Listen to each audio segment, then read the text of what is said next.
Yeah, so back when we'd had our training from Gerald Badley, we were all infused and ready to get going.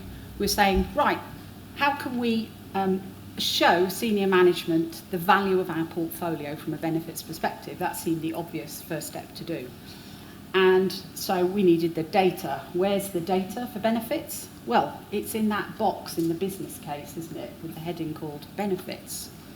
So like good little PMO people, we went and dug all the business cases out for all the in-flight projects and dragged them into a spreadsheet to add up into the portfolio benefits tracker. And this was full of huge numbers, telephone numbers, I like to call them, of all the fantastical amounts of costs that these projects were going to save, or revenue they were going to generate, or revenue they were going to protect even. You know, it was a common benefit back then that I was dealing with. And it all added up to some absolutely phenomenal amounts of benefits for that current calendar year. And we're like, this seems a little bit unbelievable. So let's go and talk to the sponsors and check they're on track for all these benefits. So we diligently set off to go and talk to the sponsors. And of course, some of them were like, oh, nobody's ever come and asked me about this before, but okay, if we must talk about it. And of course, we got the wide range of reactions, which you can most probably predict. Things like, yes, now we know a bit more about this project, I probably need to adjust those numbers, you know, which is sponsor speak for move them down quite a bit. We would get the reaction, yes, well, yes, my project's definitely living those types of benefits. No idea how we're going to measure it. Don't really care, do they? How they're going to measure it? Or, yes, we're going to get those benefits, but we've got no idea what that value is today, so I couldn't possibly tell you if, you know, this number is correct. Or, possibly the most common of all, that business case, no, that was written by my predecessor. And, you know, I wouldn't have written it like this. You know, I've just inherited this thing and I'm just going to see it through to the end and, you know, I wouldn't have done it that way. All those kinds of reasons. Obviously, there were a few reasonable sponsors who took us seriously. But as you can imagine, the numbers in this tracker started eroding down and down and down. Very hard to pin anyone down. And of course, the reason is the business case in that sort of environment, pre-benefits management taken seriously environment, a business case is tell a good story in order to get the money. You know, and this is the maturity curve of organisations, isn't it? Tell a good story, say you're going to get a lot of value for the company, they'll give you a lot of money. And nobody ever checks whether we actually got that or not, because it's too difficult. So, you know, we learnt that none of that was based on any sort of robustness at all. These telephone numbers were literally that, telephone numbers. And it was a bit of a fool's errand, and after a few months we realised all we were doing was proving we were terrible at writing business cases, which, let's face it, we all know that anyway, don't we? So I would strongly recommend, if you have that thought, that's where to start, that's an easy place to start, that you're going to be chasing your tail and it's not going to give you the answer you want. Maybe start somewhere else. What do you think, Steve? Yeah, well, I do like to start at the beginning. Goes without saying, doesn't it? And when you look at the benefits management life cycle, you know, you've got identify, and then you've got value and appraise, and then you've got plan the activities you need to, which comes down to change management. What are the things that need to change to realise the benefit? And one thing that we didn't say earlier explicitly was that benefits are dependent on change. Something needs to improve, something needs to be better, and if you can't prove it, potentially it means it's not better.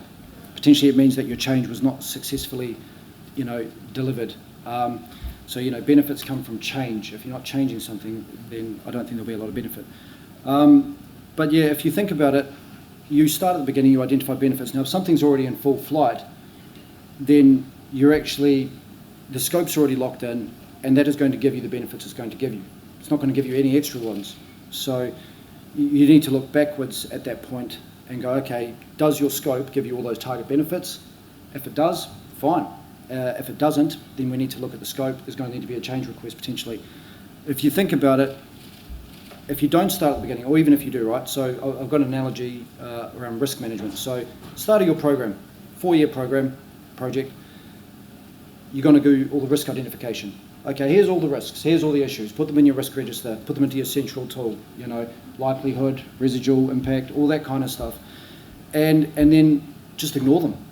Put them all in there and just ignore them. Don't do anything about those risks. Don't manage them. Do not look at them, do not touch them, let them all manifest as issues, and 3 years later of firefighting, you will deliver your project, your program, and lots of benefits will have eroded. There will be issues with time, cost, scope, resourcing, buy-in, everything, right? You would never do that, but I see it getting done on benefits all the time. Everybody talks about benefits, you know, we're benefits led, we're into the benefits, it's all about benefits management. It's like, the benefits are so important, it's like they are, right? But how can you drop the ball for 2-3 years at a time? And then when you go and look at them and you look backwards and you try to revalidate them, refresh them, review them, wow, some of them are gone. So that example that I gave you from my time in New Zealand on that big aviation modernisation program, I said, you never lost 1.1 billion. You never had 2 billion. You never had it. Your business case was poor. Like, it was based on a cocktail of assumptions, over monetization of non-financial benefits, and some other really interesting things. Don't get me wrong, there was 90 pages. There was a lot of good benefits in there as well, especially when it came down to improved trajectory management, reduced fuel emissions, reduced costs for operators based on reduced fuel burn, etc. But yeah, to lose 1.1 billion, and I had to educate them and myself saying you didn't lose it, you just didn't have it. So, you know, when you think about business cases, if that is the beginning, right, that's the first time that the governments are going to get their hands on the benefits and go, really, is this what we're going to get? For all that time, people, and money, this is what you're promising us. And I always say that, you know, business cases is, from a benefits perspective, it's where the truth commences or the fiction begins. And there was another quote that I heard that says that business cases contain assumptions that masquerade as facts. And you know, I spend a lot of time in the business case world trying to get good benefits into them and then assessing them periodically to see that they're still viable, still feasible, we're still going to get those benefits that you promised us, right? And that's why Jess focuses on a portfolio assurance and benefits assurance as a function that we've really increased, because we don't realise all of our benefits. We never do. I don't think I've ever worked on any program or project that's got 100% of its benefits. The interesting thing in that is that you imagine in your personal lives, would you go and invest money in an extension or a holiday abroad or having an extra child? Would you not weigh up the benefits or the disbenefits of those investments, of those things that you're going to put your heart and soul into? No, you would. It's your family, it's your personal lives, right? And it's amazing how I don't see it happening as rigorously as what it should in government and other sectors. The other thing you want to do when you start is get all the stakeholders involved. It's not an academic exercise. I could take that business case and I can make a benefits map. I can do that, right? But I'm not an aviation expert. I wasn't a health sector expert. I wasn't a justice sector expert. You've got to get the SMEs in the room, people from the operation who will actually validate, yeah, that change, that thing you want to introduce would result in these benefits. It would change the way we work. It would make us more efficient, productive, save time, save costs, etc. You need to get that group of people in the room with you to help you do it. And I tend to start with the mapping. And if the mapping hasn't been done, I go back to it, right? So when you think about that example, 2 billion, no mapping, no causal logic, you know, a lot of assumptions. Well, I went back to mapping. I went back to the beginning despite the fact it was already underway and went and got the evidence and the truth. And it was worthwhile to do that for 18 months, in my opinion.